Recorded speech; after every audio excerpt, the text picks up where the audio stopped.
सुस्वागतम सुस्वागतम सुस्वागतम. शतक महोत्सवी श्री मुरुघराजेंद्र वीरशिवलिंगायत बोर्डिंग सांगली आयोजित जगतज्योती महात्मा बसवेश्वर महाराज जयंती उत्सव सप्ताह या ठिकाणी सुरू आहे. बसव व्याख्यानमालेमधील आज आपण तिसरं पुष्प गुंफणार आहोत. तिसऱ्या पुष्पाच्या वक्त्या आहेत माननीय डॉक्टर स्वाती शिंदे पवार ह्या विट्याहून येणार आहेत आणि त्यांचा विषय आहे जागर स्त्री शक्तीच्या चांगुलपणाचा. या विषयावर ते आपले विचार मांडणार आहेत.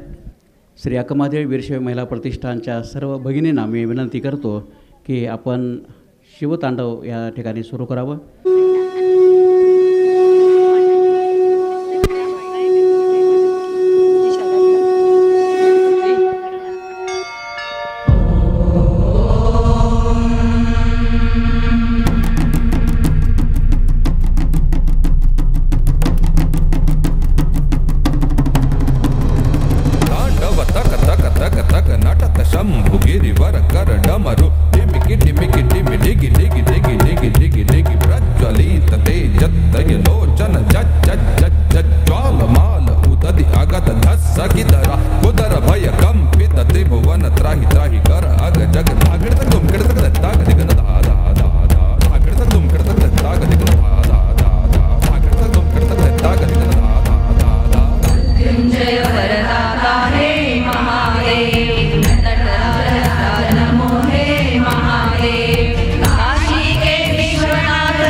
बसव व्याख्यानमालेमधील तिसऱ्या पुष्पाच्या वक्त्या आदरणीय डॉक्टर स्वाती शिंदे पवार यांचं या ठिकाणी आगमन झालं आहे. त्यांना विनंती करतो की जगज्योती महात्मा बसवेश्वर महाराजांच्या प्रतिमेचं पूजन करून आजचा या उद्घाटन सोहळा करावा.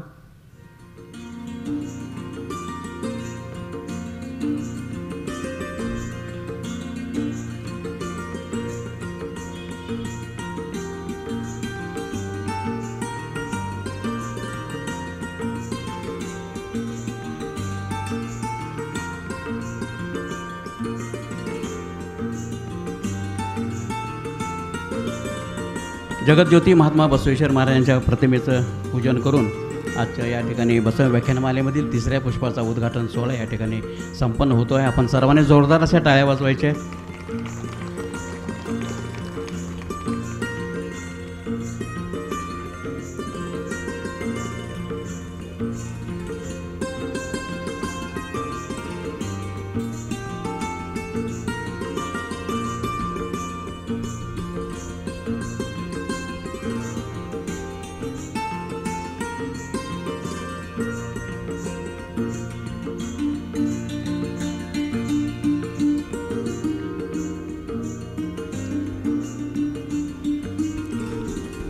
आजच्या वक्त्या मान्य डॉक्टर स्वाती शिंदे पवार यांचा विषय आहे जागर स्त्री शक्तीच्या चांगुलपणाचा. या विषयावर ते आपले विचार मांडणार आहेत. त्यांच्या शुभ हस्ते जगतज्योती महात्मा बसवेश्वर महाराजांच्या प्रतिमेचं पूजन केलं जाते, दीपप्रज्वलन केलं जाते. त्यांच्यासोबत लिंगायत बोर्डिंगच्या संचालिका सौ सविताताई आरेरे, मीनाक्षीताई मगदूम, मंगलाताई सिंहासने, विद्याताई झाडाबुके, उत्सव समितीच्या महिला अध्यक्षा अनुपमाताई मानेबोरे इत्यादी, आशाताई कोरे इत्यादी सर्व भगिनीच्या उपस्थितीमध्ये आजचा या तिसऱ्या पुष्पाचा उद्घाटन सोहळा या ठिकाणी संपन्न होतो आहे. सुस्वागतम सुस्वागतम सुस्वागतम.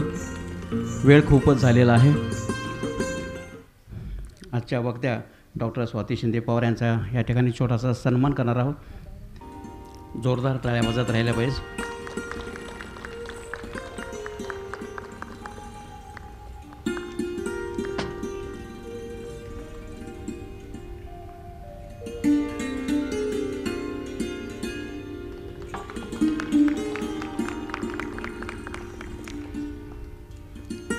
यानंतर लगेचच मी स्वातीताईंना विनंती करतो की आपण आपल्या व्याख्यानाला या ठिकाणी सुरुवात करावी. स्त्री ही निर्माण केली जात नाही. स्त्री ही जन्माला स्त्री म्हणून येत नाही, तर स्त्री ही स्त्री म्हणून निर्माण केली जाते. Simone de Beauvoir. हा विचार ते जागर स्त्री शक्तीच्या चांगुलपणाचा इथपर्यंतचा प्रवास आज आपण थोडक्या वेळामध्ये करणार आहोत.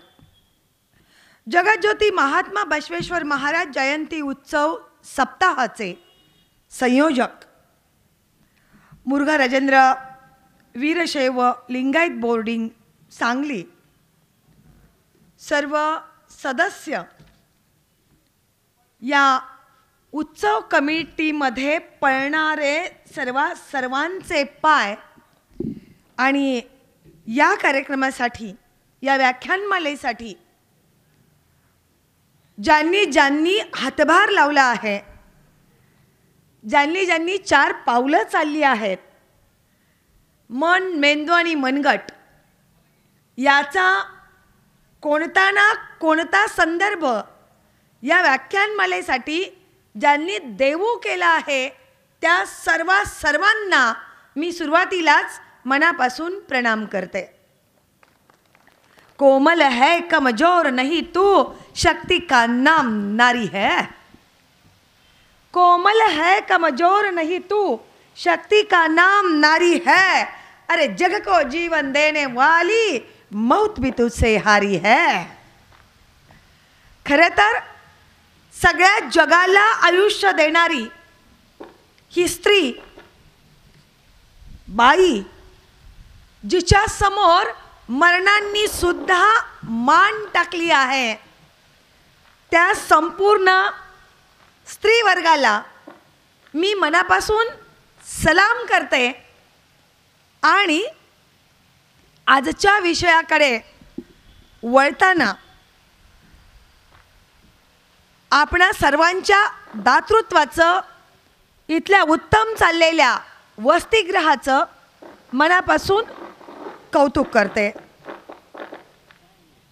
बाल्य बापाच्या दराऱ्यात, तारुण्य पतीच्या कोंडमाऱ्यात आणि वार्धक्य मुलांच्या डरकावण्यात कारणी लागतं ते आयुष्य.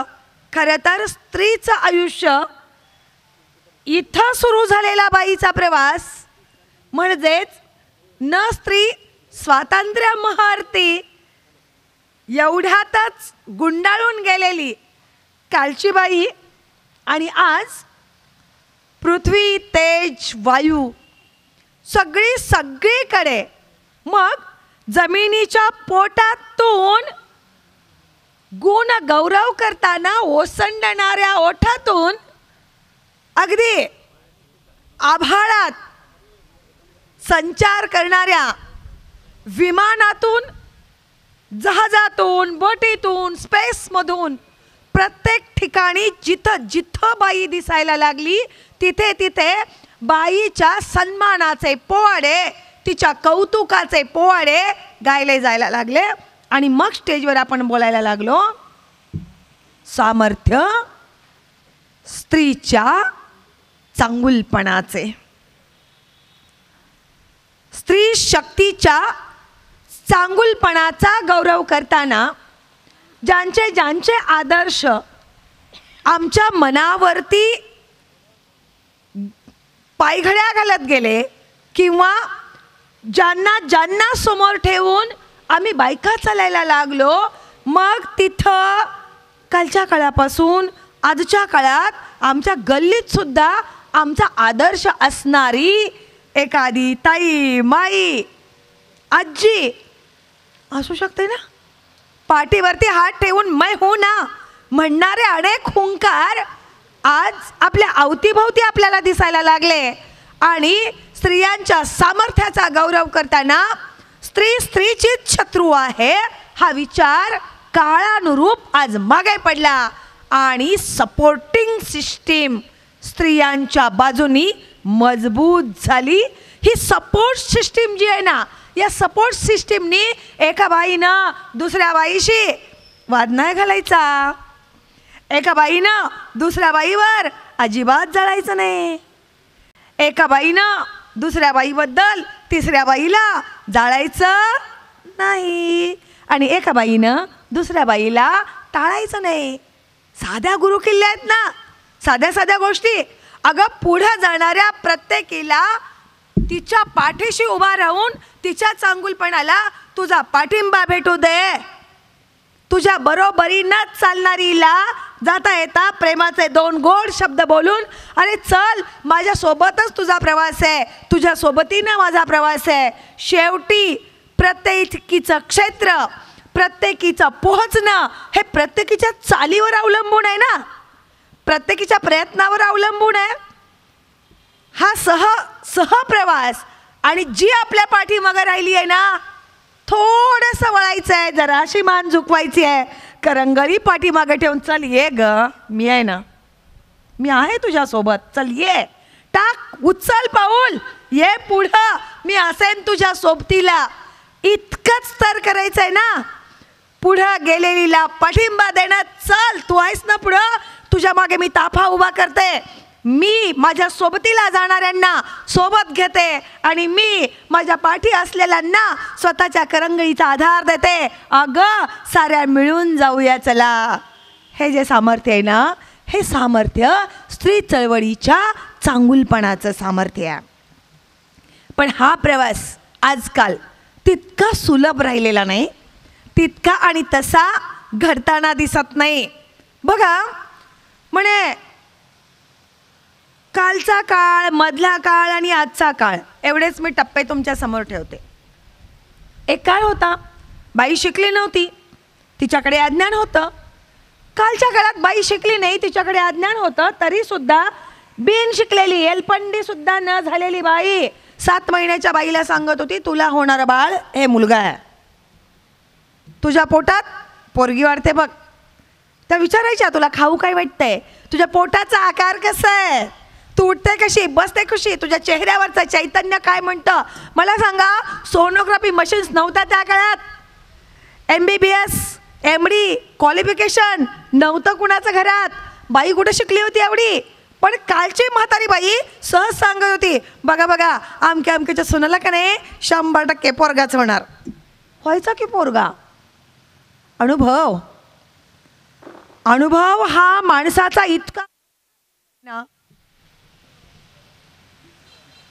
हॅलो. आणि हा अनुभव तुम्हाला त्या पाठशाळेत शिकवतो जिथे खट्टे टोणके आहेत. जिथं डायरेक्ट प्रशिक्षण आहे ना, तिथं कुठं विद्यापीठात त्या पुस्तकं नसतात की पुस्तकं वाचायची आहेत, प्रश्नांची उत्तरं लिहायची आहेत आणि त्याला मार्क्स मिळणार आहेत म्हणून. ते जीवन होतं, सहज आयुष्य होतं. आपण मात्र म्हणून जातो घरातल्या बाईला काय कळतंय, तुला काय कळते. नवरा बायकोला सहज म्हणतो बघा, तुला काय कळतंय त्यातलं. पोरगं पण म्हणतं, ए आई तुला नाही कळत त्यातलं काही. आता तू फार पाठी मागायच ग, आमच्या पिढीचं तुला नाही कळायचं. हा हा हा हा तुझ्या पिढीचं आम्हाला नाही कळायचं. अरे येडिया हा, तू जेव्हा पोटात होतस की नाही, मला जर काहीच कळत नसतं. अरे मी MBBS आहे नव्हे, मी MD आहे, गायनॉलॉजिस्ट सगळे माझ्या असे समोर जरी रांग लावलीस ना, अरे माझ्या शरीराची डॉक्टर मी झाले ना. बाईमध्ये सगळी तंत्र आहेत. ती काही केवळ नुसती स्त्री आहे ना, ती सायकॉलॉजिस्ट आहे, ती गायनॉलॉजिस्ट आहे. बाई उत्तम शेती करते, ती चांगली गृहिणी आहे. आर्थिकदृष्ट्या अर्थ मंत्रालयाच्या चाव्या तिच्याकडे दिल्या, ती चांगलं सगळं काही चालवू शकते. स्वतःचं घर ज्या बाईला चालवता येतं आणि 5,000 खर्चाला दिले तर त्यातले 100-500 तरी ती हाणते. हां, जरा साड्यांच्या घड्या बघा की यांच्या आईला सगळं सांगून टाकलं तुमचं. लगेच गेलं हुडकायचं नाही. त्या म्हणणार उगाच तुम्हाला बोलवलं. पण ती पण घडी बसते ना बाईला. मग तुम्ही जर बाईला म्हणता की तुला ह्यातलं काय कळतं, तुला नाही कळत काय ह्यातलं, येड्या, तिला जर काही कळत नसतं. न शिकलेल्या बाईला सुद्धा कळतं. जेव्हा तू गर्भात राहिलास की नाही, तू गर्भात राहिल्यानंतर पहिल्या 3 महिन्यात बाईनं जर बका बका बका बका पपया खाल्ल्या असत्या, खाऊच नको म्हणती म्हातारी बाई, अजिबात खाऊ नको म्हणती. मला ह्या गोष्टी फारशा पटत नाहीत, आजही पटत नाहीत, नव्हत्या. पण त्या म्हाताऱ्या बायका हे म्हणतात बघा, हे असं नको करू, बाळ जन्मल्या, अगं बाळाशी असं नाही वागायचं, अगं त्याला असं नको पकडू. कुठं पकड, तू इथे असा हात घे, पाठीमागचा हात नाजूक घे, बाळाचं डोकं कोपऱ्यावर घे आणि मग त्याला स्तनपान कर. ती म्हातारी काय यमडी आहे काय? किती म्हातारे आपल्या घरातल्या यमडी आहेत सांगा. पण ती सांगते ना, खुळ्या, तिनं जर तुला इथं घेतला नसतं आणि असं जर इथं पकडला असता काय झालं असतं. जन्मल्या तिला जर तुला व्यवस्थित पकडता आलं नसतं, म्हणजे तिची पकड मजबूत आहे ना, तिला पकडता येतं, तिच्याकडे हळुवारपणा आहे, तिच्याकडे प्रेमळपणा आहे, तिच्याकडे तुला सगळ्या जन्माच्या कळा सोसून जन्माला घालण्याची सहनशीलता आहे. बाईने जर ही सहनशीलता दाखवली नसती, ही जर सहनशीलता दाखवली नसती, किंवा मला जे होत आहे त्याचे उद्गार काढले नसते, तर जन्माआधीच गर्भात खुळ्या गुदमरून मेला असतंस की काय. प्रत्येक वेळी कालच्या काळात पटकन करत होते का? सिझेरियन वगैरे प्रकार होते का? होते नाही. आणि किती जणांची सिझेरियन होती त्या काळात? नव्हती ना. पण हे जे विद्यापीठ होतं ना, बाईशी संवादाचं हे जे शिक्षण होतं, हे प्रचंड बोलकं होतं. आणि त्यामुळं म्हातारीला काही कळत नाही, म्हातारीला कळतं.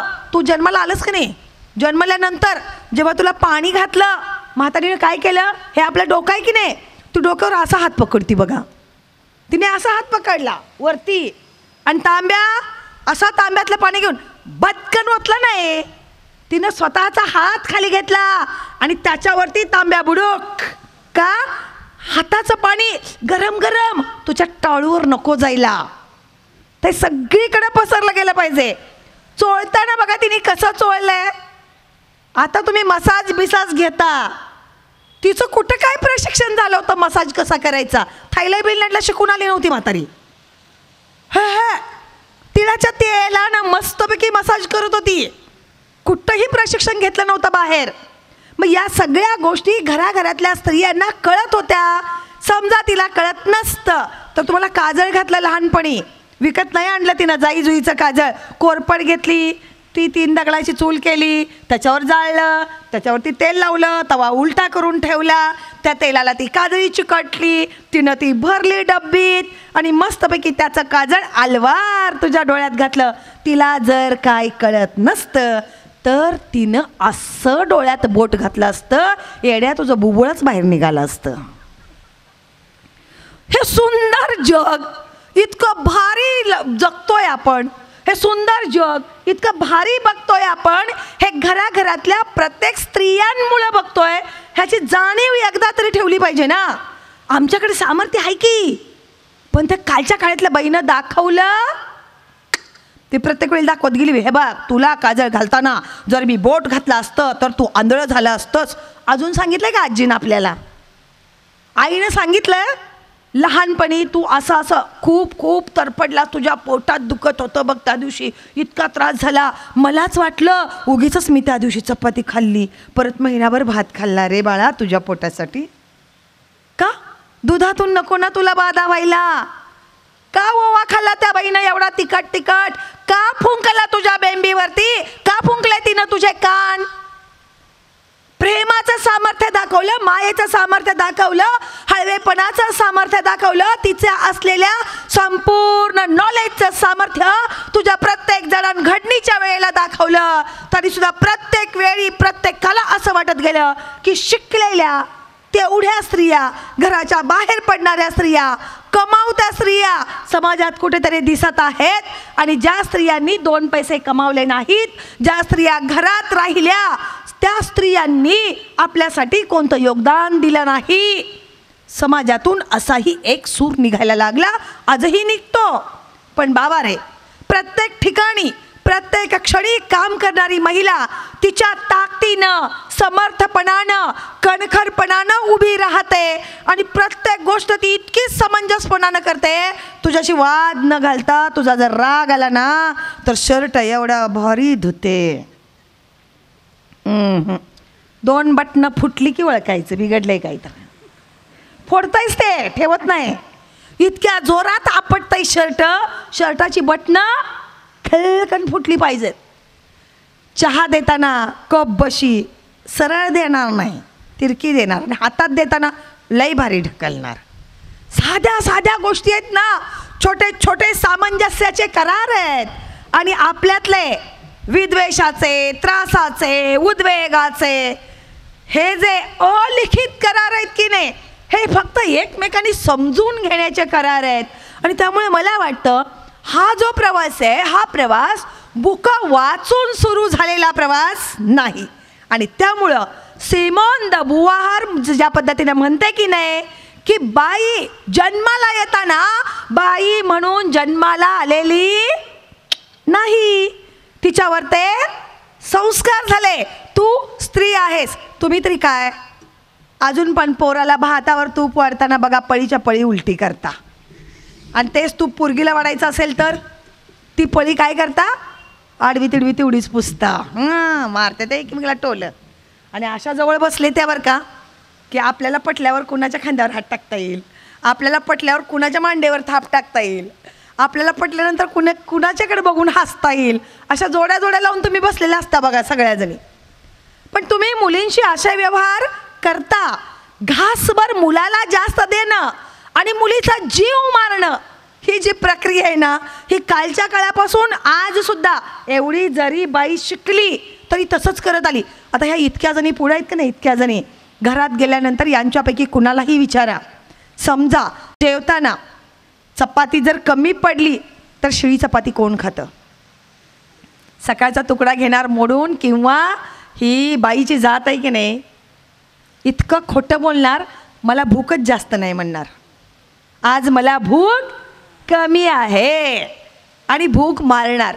मग ही सहनशीलता, ह्याला पण सामर्थ्य लागतं उपाशी झोपायला. पण ते पण प्रेमाचं सामर्थ्य आहे.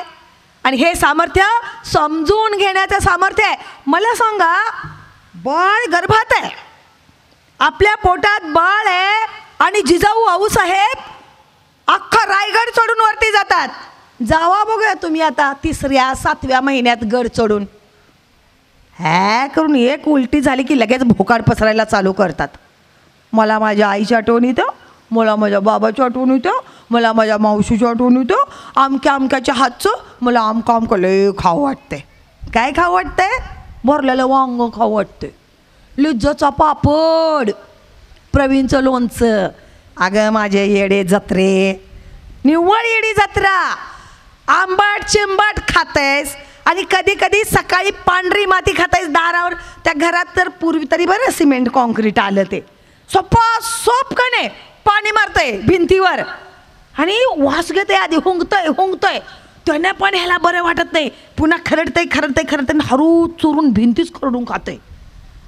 होय, चुलीला सारवतात की नाही, तिथं पण असं खरडू खातंय. आणि कधी कधी नवऱ्याला पण सांगते, जरा येताना हरभऱ्याचे 4 ढाळे घेऊन येता का, ह्याला काय हरभरा बिरभरा खायचा नसतोय, किंवा ह्याला शेंगा खायच्या नसतात. हे ढाळं सांगायला लागलं की नाही, ह्याला ढाळं कधीच आणून द्यायचे नाहीत, हे त्याच्या खालची माती खाते. पोटात आपल्या जे काही कमी आहे ना, कॅल्शियम कमी आहे, हिमोग्लोबिन कमी आहे, डॉक्टरकडे जावा, इंजेक्शन करताय की ते, पण नाही, माती खाणार. एक लक्षात ठेवा, या स्टेजवरनं मी तुमच्याशी जे विधान करते ना, ते विधान आयुष्यभर लक्षात ठेवा. तुम्हाला जर हे असले आंबट चिंबट लोणची खारट खुरट पापड खावेसे वाटत असतील, दिवसा पांढरी आणि रात्री काळी माती खावी वाटत असेल, तर आंबट चिंबट खाणाऱ्यांना पंढरपूर ते तुळजापूर होई पोराने इकडं वडला का नाही, इथंपर्यंत नेतंय. 4 माणसात नेताना 10 वेळा पदर असा उचलायला लागतोय. आणि जे माती खातं की नाही, हां, त्याला दिवसा बापाला माती चारणारा आणि रात्री आईला माती चारणारा असा सुपुत्र 100% पोटाला येतो. असल्या बाईच्या पोटाला छत्रपती शिवाजी महाराज कधीच जन्माला येत नाही. इथं खूप थोर माणसं जन्माला येत नाहीत. इथं अशीच आंबट चिंबटच जन्माला येणार आहेत. त्यामुळं जशा तुमच्या आवडीनिवडी, जसे तुमचे विचार, जशी तुमची संगत, जसं तुम्हाला वाटणार आहे ना, त्याच पद्धतीची संतती तुमच्या घरात जन्मला रे. बघा, कारल्याचा वेलू कडू कागे झाला, लिंबावरी गेला संगती गुण. हे कनेक्शन आहे ना, कनेक्शन, हे कनेक्शन विद्वत्तेचं आहे, हे कनेक्शन अभ्यासाचं आहे, हे कनेक्शन सहवासाचं आहे, हे कनेक्शन गुणधर्माचं आहे. पोरं पुस्तकाच्या पानांमधून, ओळींमधून, वाचनामधून, अभ्यासातून कमी शिकतात, पण पोरं अनुभवातून अधिक शिकतात. तुम्ही नुसतंच मुलांना म्हणायला लागला, अरे चांगुलपणा शिका, अरे जरा चांगलं वाक्य. पोरगा चांगलं तेव्हाच वागणार जेव्हा त्याच्या समोर त्याचे आई बाबा चांगलं वागणार. त्यामुळं आपली जी वर्तणूक आहे ना, घराघरातल्या प्रत्येक स्त्रीची वर्तणूक ही एखाद्या विद्यापीठाच्या कुलगुरूसारखी असायला पाहिजे. मला वाटतं प्रत्येक घराघरातली करती स्त्री ही त्या घराची एक उत्तम कुलगुरू असते. आणि त्यामुळं आपलं जे वर्तन आहे हे या पद्धतीनंच असायला पाहिजे. मला वाटतं कालच्या काळातली फार उदाहरणं देण्याची गरज नाही. अगदी अलीकडचं मध्यंतरी कराडला, म्हणजे कल्पना गेल्यानंतर तिचे वडील कराडला एकदा आले होते आणि ते बोलत होते की कल्पना चावलाबद्दलच्या काही गोष्टी ते सांगत होते की स्त्रियांचा विषय आहे की प्रत्येक वेळेला जर मी जिजाऊ, सावित्री, अहिल्या या गोष्टीच सांगत गेले तर तुम्हाला त्यातल्या बऱ्याच गोष्टी ठाऊक आहेत, पण मधल्या काळातल्या आपल्या समोर वाढणाऱ्या आपल्या पोरींनी सुद्धा किती सामर्थ्याची उदाहरणं आपल्या मातीत टाकून गेलेली आहेत. बघा, ज्या पोरीला बँकांनी कर्ज दिलं नाही, जिला शिक्षणासाठी घरातून बाहेर पडायचं होतं, जिच्या बापाला बँकांनी दारात उभं केलं नाही, लोकांनी पैसे दिले नाहीत, ज्यांच्यासाठी अर्थार्जनाची सोय झाली नाही आणि ज्या कल्पनानं 200 रुपयाचं सँडल पायात घातलं होतं, चप्पल, 200 रुपयाचं चप्पल घरातून घालून बाहेर पडलेली पोरगी, जिला 2 ड्रेस आहेत, ही पोरगी नासात जाते आणि ज्यावेळी कोसळत येणारं जळत येणारं यान आहे, हे यान जग बघतं, तेव्हा अमेरिकेतली गोऱ्या चामडीची पोरं ढसाढसा रडायला लागतात. कल्पनेचे वडील सांगत होते की जेव्हा मी त्या ज्या ठिकाणाला नेऊन मला उभं केलं आणि मी उभा राहिलो, तेव्हा पाठीमागून मुसू मुसू रडणारे काही आवाज माझ्या कानावर आले.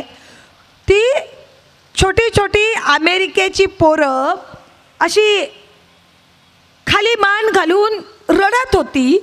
मला त्यांच्या रडण्याचं कारण कळलं नाही, कारण ती मुलं भारतीय नव्हती. मी थोडंसं पाठीमागं वळालो आणि विचारलं की तुम्ही का रडताय बाळांनो? तर त्या एका छोट्या पोरीनं दिलेलं उत्तर आहे, ही जी दीदी होती ना, ही दीदी जी आत्ता या जगाचा निरोप घेऊन गेली, ती दीदी आमचा 200 जणांचा खर्च स्वतःच्या पगारातून चालवत होती. म्हणजे भारतातली एक पोरगी अमेरिकेच्या मातीतली 200 गोऱ्या चामडीची पोरं स्वतःच्या पैशांवर शिकवत होती. केवढा मोठा इतिहास आहे हा, केवढी मोठी गोष्ट आहे. आम्ही बघितली सिंधुताई, आम्ही बघितली ती माई, जिच्यामुळं मी पण हे काम करायला लागले. कवठे महांकाळमध्ये वक्तृत्व स्पर्धेतल्या पत्रकार संघाने घेतलेली एक वक्तृत्व स्पर्धा होती आणि पहिल्या नंबरचं पारितोषिक माझ्या हातात होतं, पॉकेट होतं. माईच्या हस्ते बक्षीस वितरण समारंभ होता आणि तिनं पदर पसरला. तिनं जेव्हा पदर पसरला, जीवन आनंदगावकर न्यायाधीश होते त्या कार्यक्रमाला, आणि तिनं पदर पसरल्यानंतर फक्त सगळे सद्गदित झाले. तिच्याही आयुष्यातला कदाचित तो पहिला प्रसंग असेल की या पद्धतीनं पैसे गोळा करूया. तिनं पण तेवढ्या म्हणजे आता बिनधास्तपणे यांना जेव्हा ममता उभं राहिलं आणि त्यानंतर लोक जशा पटापट देणग्या देत होते, तसं त्या काळात लोक पटकन देणगी देत नव्हते. 10वी नंतर मलाही DEdला ॲडमिशन मिळालेलं. खरं तर त्या काळातली ती रक्कम माझ्या दृष्टीनं भली दांडगी रक्कम होती, पण ते पॉकेट जसंच्या तसं त्या बाईच्या पदरात मी टाकून दिलं. 10वी नंतर DEd करणारी पोरगी सेकंड इयरला होते आणि त्या दिवशी मी ठरवून टाकलं, असं आपल्या हातात दुसऱ्याचं आलेलं पॉकेट तिसऱ्याच्या पदरात टाकून आयुष्यात काहीही होणार नाही. ज्या दिवशी आपल्याला नोकरी लागेल त्या दिवशी समाजातली 5 पोरं आपण दत्तक घ्यायची. 14 जुलै 94ला मला नोकरी लागली. त्या दिवसापासून 97 पर्यंत मी 5 मुलं दत्तक घेतली. माझं लग्न झालं आणि खरं तर लग्नाच्या वेळेला असे तुम्ही बघाबगीचे वगैरे कार्यक्रम करत असाल. नवऱ्याला मी 3च प्रश्न विचारले होते, 3 अटी घातल्या होत्या की सगळं मान्य आहे, फक्त माझ्या 3 अटी आहेत. लग्नापूर्वीच मला 5 मुलं दत्तक आहेत आणि ही दत्तक पोरं मी सोडणार नाही. ही 5 मुलं शाळेतल्या होत्या, 5 मुली दत्तक. माझी स्वतःची बहीण, माझा स्वतःचा भाऊ, माझ्या मामांची मुलगी हे माझ्याच घरात शिकत होते आणि संध्याकाळी 25 पोरींच्या गराड्यात बाई म्हणून मी झोपत होते.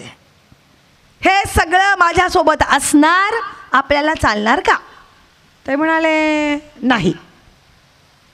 म्हणलं मग हे होणं अवघड आहे. तसं नाही, हे असं असणार नाही. असं असेल की अगोदर तुम्ही एकट्या होता म्हणून तुम्ही 5 मुली शिकवत होता, लग्नानंतर आपण दोघे असू, आपण 10 पोरींना दत्तक घ्यायचं. पहिलं मंजूरच ना. तेव्हापासून आज तागायत समाजातल्या 10 पोरी दत्तक घेणं आणि त्या पोरींना शिकवणं हे काम जे सुरू केलं, पुढे त्या पोरींची लग्नही करून द्यायला लागलो. बघता बघता इंदापूरचा जो आश्रम आहे त्या आश्रमातल्या 13 मुलांचं काम यावर्षीपासून मी उचललं आहे. म्हणजे ते 10 वर्षापासूनच मी ते काम करत होते. 10 वर्षापूर्वी इंदापूरला एक व्याख्यान दिलं होतं आणि त्या व्याख्यानापासून तो इंदापूरचा आश्रम माझ्या डोक्यात होता. तेव्हापासून त्यांना मी जेव्हा जेव्हा लागेल तेव्हा अधूनमधून मदत करत होते. पण आता जे सरकारने घोषणा केली आहे की मुलींचं जे शिक्षण आहे त्याच्यासाठी आता फी आकारली जाणार नाही, त्यामुळं ती 13 पोरं सहजपणानं पदरात घेणं आता मला अवघड जाणार नाही. मोहीला एक वृद्धाश्रम आहे, तिथं आमच्या एक 45 वृद्ध आहेत, तर त्यांच्यावर आपण आता तिथं सध्या काम करतोय. आणि सगळ्यात मोठं आपल्याला काम जे उभं करायचं आहे ते एकल महिला जे आहे ना, त्या एकल महिलेला प्रत्येक महिलेला आधार द्यायचा आहे. काय करायचं आहे? ज्या बाईचा नवरा गेला ना, त्या बाईकडे तुम्ही ज्या नजरेनं बघता की नाही, ती नजर बदलूया की जरा. आता तिला पण लावा की हळदी कुंकू, तिला पण द्या की सन्मान. आता कोणत्याही कार्यक्रमाला, माझं लग्न नव्हतं तेव्हाही आणि लग्न झालं तरीही माझ्या घरात विधवेचा सन्मान हा केलाच जातो. कोणत्याही विधीला, कोणत्याही पूजेला ती जर स्त्री समोर असेल तर मी हळदी कुंकू लावून टाकते. बघा, काल एक लग्न, परवा लग्न एक ठरवलं होतं आणि ते लग्न केलं आणि ते लग्न झाल्यानंतर त्या मुलाच्या आईला मी सहज हळदी कुंकू लावून दिलं. बाई पटकन गळ्यात पडली आणि ढसा ढसा ढसा रडली. आत खतखत होती ना, घरात एकटी बाई आहे ती, समोरच्या बाईला हळदी कुंकू लावायला कुणी, कुणाला तरी बोलवलं पाहिजे, आमकेची सून बोलवली पाहिजे, जाऊ बोलवली पाहिजे, आपली दुसरी नणंद घरात आणून ठेवली पाहिजे, हळदी कुंकू लावायचं कुणी. ह्याच्यासाठी तुम्ही काय, तिनं हळदी कुंकू लावलं तर आपलं काय लय मोठं वाटोळं होणार आहे काय? जन्मलं तेव्हा भलं मोठं कुंकू आणि हळद लावून जन्माला लावता काय तुम्ही? हलतो काय? नव्हतो ना. बदलूया की मग, थोडं बदलायचं आहे. सामर्थ्य आहे ना तुमच्यात, तर सामर्थ्यशाली बनूया की जरा. कुणाचं तरी नाव ठेवायचं आहे आणि जर त्या बाईला पाळणा येत असेल, केवढी तगमग होती माहिती आहे का त्या बाईची. अहो ती पण आई असते हो, तिच्या पण पोटाला बाळ जन्मलेलं असतं. पण नाही, आमचा विचार कुठला, नको तिचं असं असं आहे आणि तिच्या हस्ते नको बाळाचं नाव ठेवायला. अरे काय प्रॉब्लेम येतो? सावित्रीबाई फुले नावाच्या बाईनं, महात्मा ज्योतिबा गोविंद फुले नावाच्या ग्रस्तानं असं रस्त्यावरून जाणाऱ्या काशीबाई नावाच्या विधवा बाईनं एकदा सावित्रीला सांगितलं होतं, मला तुझ्याशी बोलायचं आहे माय, जरा आडोशाला येते का? सावित्री बाजूला गेली तेव्हा ती बाई म्हणते की घरातले हे बापे माणसं आहेत ना, हे बायांना भोगतात. काळ किती घाणेरडा होता तो. गेलेल्या नवऱ्याची बाई घराघरात राहते, तिला जर एखाद्या पुरुषानं भोगलं तर ती प्रेग्नंट राहते, तिला जन्मलेली बाळं ही कचरा कुंडीत टाकली जातात किंवा मारली जातात. यातूनच माझ्या पोटामध्ये एक गर्भ वाढतोय. अरे सावित्री ज्योतिबानं घरात ठेवून घेतलं ना. काशीबाई नावाच्या विधवा ब्राह्मण बाईचा पोरगा यशवंता हा या ज्योतिबा फुलेंनी दत्तक घेतला. अरे ह्या पोराला शिकवलं, नुसतं शिकवलं नाही, हा यशवंता पुढे डॉक्टर झाला. तुम्ही म्हणणार का सावित्री फुले ही वांजबाई आहे म्हणून? म्हणणार का? मग ज्या स्त्रीला बाळ होत नाही तिनं जर तुमच्या 5 महिन्याच्या 7 महिन्याच्या मुलीची ओटी भरली तर बिघडतं कुठं? आणि हे सगळं करायला ना ह्यात पुरुष कुठंच नसतात बरं का.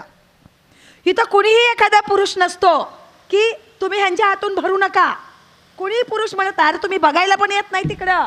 आजा नसतो, काका नसतो, पोरग नसतं, दादा नसतो, फक्त बायांचा कारभार तिथं असतो. मग आपण जर आपल्याशी वैर नाही केलं तर आपली प्रगती व्हायला, प्रगतीचा मोठा पल्ला गाठायला असा किती वेळ लागणार आहे? एखादी सावित्री असेल ना तुमच्यात, तिला स्वतःला नसेल बाळ झालं पण तिच्याकडे आईची माया तरी असेल. मला सांगा, हा जो यशवंत आहे ना, हा एकदा शाळेतनं रडत रडत घरी आला होता, छोटंसं पोरगा, आणि त्या आईला म्हणता आहे शाळेतली पोरं मला सारखी चिडी होत्या ती. सावित्री म्हणते का रे बाळा, शाळेतली पोरं तुला काय चिडी होत्या ती? आई शाळेतली पोरं मला सारखी म्हणते ती तू माझी आई नाही आणि तात्या माझा बाप नाही. आहे मला एकदा खरं सांग, खरंच का गं? म्या माळ्याचा नाही, म्या बामणाचा आहे. शाळेतली पोरं मला म्हणते ती तू माळ्याचा नवस, तू बामणाचा आहेस आणि ती तुझी आई नव आणि तात्या तुझं बाप नाही, ती तुझं आई आणि बाप दुसरंच आहे ती. सावित्रीच्या जीवाला इतकं चरकन लागतं आणि ती त्या बाळाला अशी अलगद मिठीत घेते. ते रडणारं हुंदका देणारं ते यशवंता छोटं बाळ तिच्या छातीवर विसावले. सावित्रीच्या डोळ्यातून घळघळा पाणी व्हायला लागतं आणि ती यशवंताला समजावते. ते समजावणं काय आहे बघा. ती म्हणते, नाही रे बाळा यशवंता, तसं नाही. अरे ही जग कवा चांगल्याला चांगलं आणि वाईटाला वाईट म्हणत नसते. यशवंता, कोण म्हणतं म्या तुझी आई नाही म्हणून आणि तात्या तुझा बाप नाही म्हणून? यशवंता, अरे 9 महिनं 9 दिस स्वतःच्या पोटात गर्भाला वाढवून त्याला जन्माला घालती. नुसती तीच बाय त्या लेकराची आई नसती यशवंता. अरे भुकेल्या तानेल्या कुठल्या बी पोराला आईच्या मायेनं जवळ घेती. कुठल्या बी लेकराला आपल्या छातीसंग कवटाळून त्याला आईची ऊब देती. ती जगातली प्रत्येक बाई त्या लेकराची आई असते यशवंता, त्या लेकराची आई असते. शाळेतली पोरं तुला काय बी म्हणू द्यात, पण म्या तुझी आई आहे आणि तात्या तुझं बाप आहे. ती देणार ठेव. तात्यांनी निर्माण केलेल्या सगळ्या संस्थांचं बाप पण तुलाच सांभाळायचं आहे यशवंता, तुलाच सांभाळायचं आहे. कारण तू माझा लोक आहेस, तात्याचा लोक आहेस. तोच यशवंता डॉक्टर होतो. समाजानं अव्हेरलं हा माणूस माळ्याचा आहे, यानं बामणाचं पोरगं दत्तक घेतलं आणि ह्याचं प्रेत उचलायचं नाही. तेव्हा हीच सावित्री कणखर झाली, खंबीर झाली, पुढं आली आणि यशवंताला म्हणाली, ए यशवंता उठ, अरे घे ते गाडग, उचल प्रेत, लावूया खांदा, लावूया खांदा. कुठं आहे तुम्ही? अगं तुम्ही कुठल्या शतकातल्या? तुम्ही शिकलात ना, तुम्ही डॉक्टर झालात, इंजिनियर झालात, वकील झालात, तुम्ही डिग्र्यावर डिग्र्या घेतल्यात, तुम्ही गाड्या मागून गाड्या बदलताय, माड्या मागून माड्या विकत घेताय, पण ही मेंदू नावाची आघाडी तुम्हाला कधी सांभाळताच आली नाही. हा वरचा मजला रिकामा का ठेवायचा? हा वरचा मजला आहे ना, हा भक्कम असायला पाहिजे. हा वरचा मजला बाईला भक्कम ठेवता आला. मी मगाचपासून ओरडून सांगतेय, घराघरात असणारी, मग ती शिकलेली असू दे, अशिक्षित असू दे, प्रत्येक बाई ही त्या घराच्या विद्यापीठाची कुलगुरू असते. व्हायला पाहिजे ना. शिकलेली, मोठी झालेली, बाहेर वावरणारी, समाजात प्रतिष्ठेनं मिरवणारी, नामांकित असलेली प्रत्येक माणसं त्यांच्या यशाचं श्रेय त्यांच्या अज्ञानी आडानी आईच्या पायाशी ठेवतात. उगाच तो धीरोदात्तपणा तुझ्याकडे असायला पाहिजे ना. हे जर काल सावित्रीनं केलं नसतं एवढं मोठं बंड, तर आज पुण्यात राहणारी पोरगी मला फोन करून म्हणाली नसती की तू जे महाराष्ट्रभर हिंडती आहेस ना ओरडत मावशी, ते या समाजाला मान्य नाही. मुंबईत आहेस ना, तिथून पुणे फक्त 2.5 तासाच्या अंतरावर आहे. तू माझ्या घरात लवकर पोहोच, बाबा गेलेत आणि बाबांना अग्नी देताना हा समाज मला अडवणार आहे, पुढे नाही जाऊ देणार. एकुलती एक पोर आहे त्या बापाची. एका पोरीवर थांबणाऱ्या बापानं त्या मुलीनं अंत्यसंस्कार करावेत. हे संस्कार त्या मुलीवर का नाही करायचे? तिच्या आईनं का नाही करायचे? तिच्या वडिलांना तिनं दाखवलेला नैवेद्य या समाजाला का नाही चालत? काल सावित्रीनं केलं होतं ना धाडस. ती म्हणाली ना, उचलते गाडग, चल लाव खांदा, चल हो पुढे यशवंता, मी आहे ना पाठीशी. किती आया हे सामर्थ्य आपल्या मुलींना देतात सांगा. मला वाटतं मुलीनं घेतलेला एखादा स्वयंभू सुंदर निर्णय त्या घरातल्या आईनं स्वतः अगोदर स्वीकारायला पाहिजे आणि मग तो समाजाच्या पुढे ठेवायला पाहिजे. हे आज समाजात चालत नाही.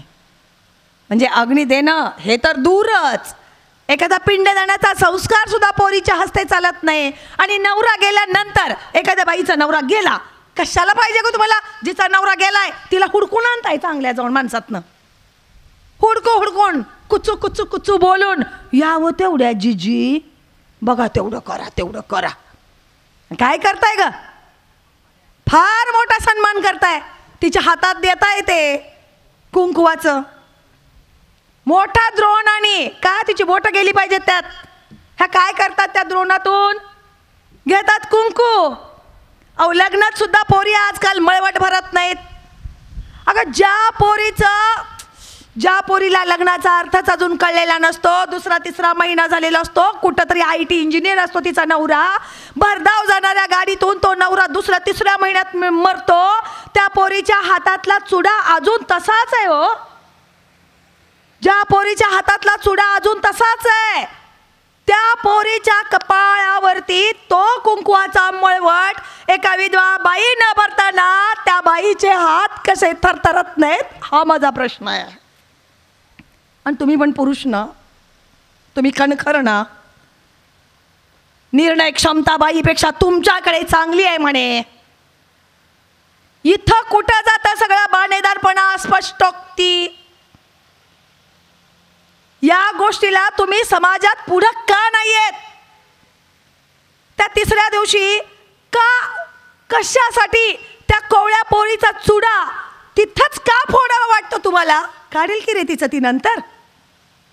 ती जोडवी निघता निघत नाही, तो निघता निघत नाही ती जोडवी लवकर. आणि ती काय ओढून ओढून काढताय ते चिर चिर चिर चिर ओरडणारी बाई. अगं माझ्या आई, ताई, माई, अक्का, आज ती आहे ग तिथं जात्यात भरडली जातीये. लक्षात ठेव, तू पण सुपात आहेस. कोणाला कोणती वेळ कधी येणार आहे हे आपल्याला ठाऊक आहे का ग? येताना काही मंगळसूत्र अडकवून आलतो का आपण जन्माला? मगाशी मी म्हणाले ना, चिमूट चिमूट हळदी कुंकू लावून आलो होतो का आम्ही? समर्थ व्हा. भावनिक, मानसिक सगळ्या दृष्टींनी आम्हाला आमचा मेंदू आणि हृदय दोन्हीही घट्ट करावे लागतील. कारण या शतकात चालताना रूढी सुद्धा काही बदलाव्या लागतील. रूढींच्या पुढे 10 पावलं चालण्याचं बळ प्रत्येक बाईमध्ये असायला हवं. आणि एखाद्या बाईनं जर हा बदलाचा निर्णय घेतला तर घराघरातला पुरुष तिच्या पाठीशी ठामपणाने उभा राहतो. हा माझा स्वतःचा अनुभव आहे. 1994ला मी पहिली सुरुवात केली होती. खरं तर 92लाच त्याची सुरुवात झाली होती. मलाच शिकवणाऱ्या एका बाईंचा नवरा गेलेला होता आणि मी त्या बाईंना सारखं म्हणायचे, काय हो दुसरं लग्न केलं तर काय होतं बाईनं? आणि मला सांगा, एखादी बाई विधवा आहे की नाही, एखाद्या बाईचा नवरा गेला की तिला विधवा म्हणायचं. मग पुरुषाची बायको गेली तर त्याला पुरुष विधवा का नाही म्हणायचं? छोट्या छोट्या गोष्टीची डिबेट्स मी करत आले, वादविवाद स्पर्धांमधून हा विषय जोर जोरात मांडत आले. पण जेव्हा माझ्याकडे शब्द आले, माझं एक काम उभं राहिलं आणि मला एक गॅरंटी आली की कायदे कानून हे कधी बदलायचे तेव्हा बदलोत. हे फार लेट प्रोसेस आहे. पण जिथं जिथं व्याख्यानाच्या माध्यमातून लोकांच्या समोर जाता येतं, त्यांच्या समोर जर मी ओंजळ पसरली ना तर 100% यश तुमच्याकडून येतं. सगळ्यात पहिल्यांदा 2004 साली मंदाताई करंडे नावाची बाई त्या गावची सरपंच झाली. गावाचं नाव होतं शाळगाव. आणि त्या शाळगावमध्ये एका विधवेनं समोर येऊन मला हळदी कुंकू लावलं. तिच्या हस्ते सत्कार झाला. गावातल्या सगळ्या विधवा बाया पुढे रांगेत उभा राहिल्या, त्यांच्या डोक्यावरती हळदी कुंकू लावलं.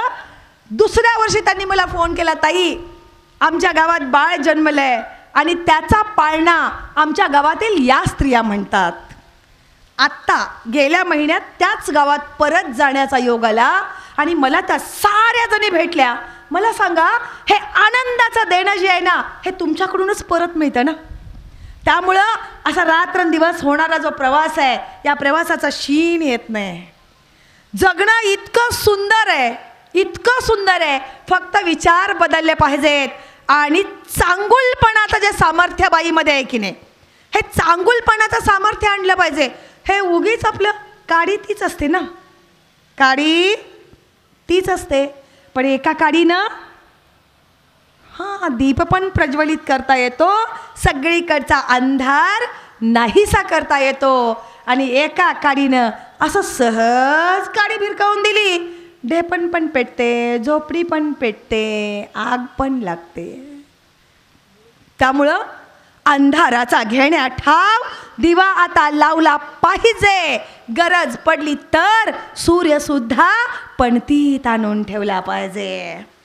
छोटीच गोष्ट आहे, तुम्ही करायची आहे, तुम्ही स्वतः पावलं उचलायची आहेत. आणि मला वाटतं की प्रत्येक बाई समंजस आहे, प्रत्येक ठिकाणी बदलाचं वारं वाहतं आहे. आणि त्यामुळं जिथे जिथे चांगुलपणाचा हात जिला जिला लावता येईल, ज्या ज्या कामांना लावता येईल, तो सगळा उठाव करण्याचं सामर्थ्य इथल्या प्रत्येक स्त्रीमध्ये येईल अशी अपेक्षा या निमित्तानं मी व्यक्त करते. आणि शेवटी एक उदाहरण देऊन मी थांबणार आहे. बघा, बाई काय करू शकते आणि कॉन्फिडन्स काय असतो, इथंपर्यंत जाऊया. मला येताना थोडा वेळ झाला, कारण खरं तर मी बऱ्याच म्हणजे अगदी पहिल्यापासूनच वेळेच्या बाबतीत प्रचंड वक्तशीर आहे. पण हा वक्तशीरपणा मला आज पहिल्यांदा पाळता आला नाही, कारण मला खूप लांबून यावं लागलं. आणि तो अंतराचा जो वेळ आहे, तो वेळ माझा एक जवळजवळ 1.25 तासाचा वाढला, की नको तिकडं नको त्या गोष्टीसाठी जावं लागणं आणि त्यामुळे इथे यायला वेळ होणं. तर तुमच्या सगळ्यांची मी सुरुवातीलाच मनापासून माफी मागते. तुम्ही मला माफ कराल अशी अपेक्षा करते. एकदा ओबामा आणि मिशेल गाडीतून जात असतात आणि गाडीतून जाता जाता काय होतं की ओबामांना थोडीशी भूक लागते. मग ते म्हणतात, मिशेल अगं इथं खूप छान हॉटेल दिसते, आपण थोडंसं काहीतरी खाऊया का? मिशेल म्हणते, हां ठीक आहे, खाऊन जाऊया. ते तिथं थांबतात आणि आत गेल्यानंतर ते ऑर्डर करतात. ऑर्डर केल्यानंतर त्यांचे पदार्थ वगैरे पुढे येतात आणि ते खायला चालू करणार तेवढ्यात वेटर परत येतो आणि तो म्हणतो मिशेलना, सर आपली काही हरकत नसेल तर मला एक गोष्ट बोलायची होती. ते म्हणतात, बोला. आपलं खाणं झाल्यानंतर आमच्या हॉटेलच्या मालकांनी मिशेल मॅमना एक 5 मिनिटांसाठी आतमध्ये बोलवलं आहे, त्यांना त्यांची भेट हवी आहे. ओबामांना आश्चर्य वाटतं. ते म्हणतात, मी बरा को बाबा, मी राष्ट्राध्यक्ष आणि हॉटेलच्या मालकाला भेटायचं आहे कुणाला? मिशेलला. असं काय? ते असं मिस्किलपणानं तिला असा टोला म्हणतात, वा मिशेलबाई, हॉटेलच्या मालकांना तुम्हाला भेटायचं आहे. ती म्हणते, ठीक आहे ना, भेटता येईल. खाणं होतं, ओबामा थांबतात, मिशेल आत जाते, भेटते, बाहेर येते आणि बाहेर आल्यानंतर ओबामांना ती उठायला सांगते. ओबामा म्हणतात, नाही बसा बसा म्हणतात, तुम्ही स्पेशल आहे. तुम्ही का? हॉटेलच्या मालकांनी राष्ट्राध्यक्ष बाजूला ठेवले आणि तुम्हाला भेटायला आत बोलवलं, काय असं काय विचारमंथन होतं? ते मिशेल म्हणते की त्याचं काय आहे, या हॉटेलचा जो मालक आहे ना, हा मालक माझा वर्गमित्र निघाला, तो माझ्या वर्गात होता आणि त्यावेळी त्याला असं वाटत होतं म्हणे की मी त्याच्याशी लग्न करावं. पण काय झालं, मी तेव्हा त्याला नकार दिला होता आणि त्याच हॉटेलमध्ये आज आपण योगायोगानं जेवायला आलो आणि त्यामुळे त्याने मला आत बोलवलं. ओबामा असे मिश्किल होतात आणि तिला म्हणतात, चुकलं तुमचं म्हणे. अहो, तुम्ही जर या हॉटेलच्या मालकाशी लग्न केलं असतं तर आज एका आलिशान हॉटेलच्या मालकीनबाई झाला असता. मिशेल खोचकपणानं ओबामांच्या डोळ्यात बघते आणि ते जे उत्तर देते ते इथं बसलेल्या प्रत्येक ओबामानं आणि प्रत्येक मिशेलनं छानपैकी कानातनं प्राणात न्यायचं, प्राणातनं आत मनात न्यायचं आणि जाम कोरून ठेवायचं. मिशेल त्यांना म्हणाली, चुकलं तुमचं. अहो, मी जर या हॉटेलच्या मालकाशी लग्न केलं असतं तर मी या हॉटेलची मालकीन झाली नसते, तर तो आज अमेरिकेचा राष्ट्राध्यक्ष झाला असता. सामर्थ्य स्त्रीच्या संस्कृतीचे, सामर्थ्य स्त्रीच्या चांगुलपणाचे आणि त्यामुळं आयुष्यभर उगाच कणत कणत रडत रडत याड्यासारखं जगू नका. तुम्हाला काय बाई, तुमचं सगळं भारी आहे की हो, तुमचं किती चांगलं आहे म्हणून जमतंय तुम्हाला. आमचं काय सांगू, डोंबलाचं सगळ्यांचं थोड्या अधिक फरकानं तेच असते. तुम्हाला काय बाई, पाहिजे तसं नवरा मिळाला आहे, पाहिजे तशी पोरं आहे ती, तुम्हाला तुमचं घर काय बाई पाहिजे तसं हँडल करता आलं आहे, एवढ्या संस्था बघताय, एवढ्या नोकऱ्या करताय, भाषणं ठोकत हिंडताय, तुम्हाला काय बाई तुमचं बाई असं आहे.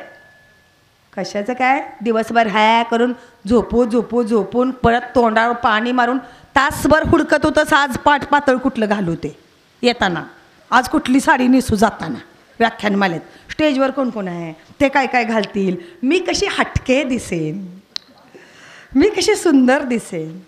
होय हो, तुम्ही पण येताय ना. आणि एकटी आली नाही, एकटं येत नाही, चला की आओ चला की आओ. ते नाही जरी म्हणलं तरी नाही जाऊया ना, असं काय करताय, जोडीनं जाणं मिरवणं. अरे सगळे सुखी आहोत जगात. या दुनियेतली प्रत्येक व्यक्ती ही फुलासारखी अशी टवटवीत आहे. फक्त होतंय काय बघा, तुम्ही एकदा मांडलं ना, माझ्याजवळ सुख नाही, मला त्रास होतो आहे. शेवटी कसं असतं, डाली डाली पे नजर डाली, किसने अच्छी डाली किसने बुरी डाली, लेकिन हमने जिस डाली पे नजर डाली ओ डाली माली ने काट डाली. काय हसताय, हा काय लाजताय. आता ती ढाळी मालिकने म्हणजे त्या माळ्यानं काय केल्या, आधीच छाटून टाकल्या. त्यामुळे त्या ढाळीचा आता विचार करायचा नाही. आपल्या पदरी पडलेली ही ढाळी एकदम सुंदर आहे, ती अधिक कशी बहरेल हे प्रत्येकानं बघूया. आणि पुन्हा एकदा शेवटचं वाक्य तुमच्यासमोर ठासून सांगते, इथं बसलेल्या प्रत्येक बाईनं तिच्या कुटुंबाची काय कुलगुरू होऊया. धन्यवाद. जय हिंद, जय महाराष्ट्र. स्त्रीच्या अंगामध्ये केवळ चांगुलपणा असून चालणार नाही, तर सामर्थ्य असलं पाहिजे. आणि 21व्या शतकामध्ये स्त्रीची कर्तव्ये काय आहेत हे आपल्या आजच्या या व्याख्यानामधून डॉक्टर स्वाती शिंदेताई पवार यांनी या ठिकाणी कथन केलेलं आहे. धन्यवाद मॅडम. श्री गुरु बसव प्रभुवे नमो हरणे अनादि रूपा नयनारुति बेळगुवे दीपा नयनारुति बेळगुवे दीपा जगभरिता जय जय जगदीशा ओंकारेश्वर हे परमेशा मंगल ज्ञानद गुरुदर्शन रूपा पापा परिहरि सोई भवतापा श्री गुरु बसव प्रभुवे नमो हरणे अनादि रूपा नयनारुति बेळगुवे दीपा नयनारुति बेळगुवे दीपा युग युग के अवतरिषि दिनी नैया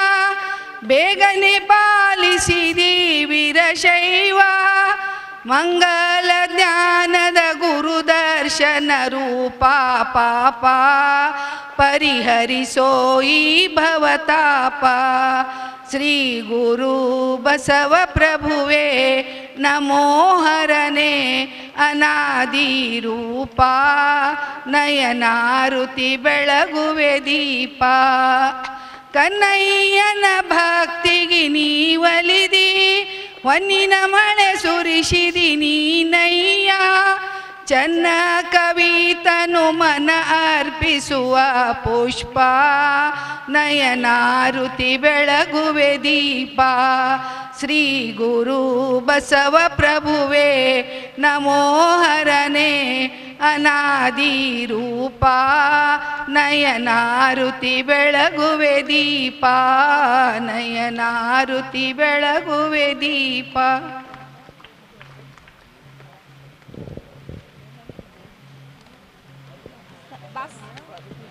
जगत ज्योती महात्मा बसवेश्वर महाराज की. जगत ज्योती महात्मा बसवेश्वर महाराज की. जगत ज्योती महात्मा बसवेश्वर महाराज की. महिलांच्यासाठी एक काउंटर आज वाढवलेलं आहे. महिलांनी गडबड करू नका. दोन्ही काउंटरला सावकाश लाईननी प्रसाद घ्या.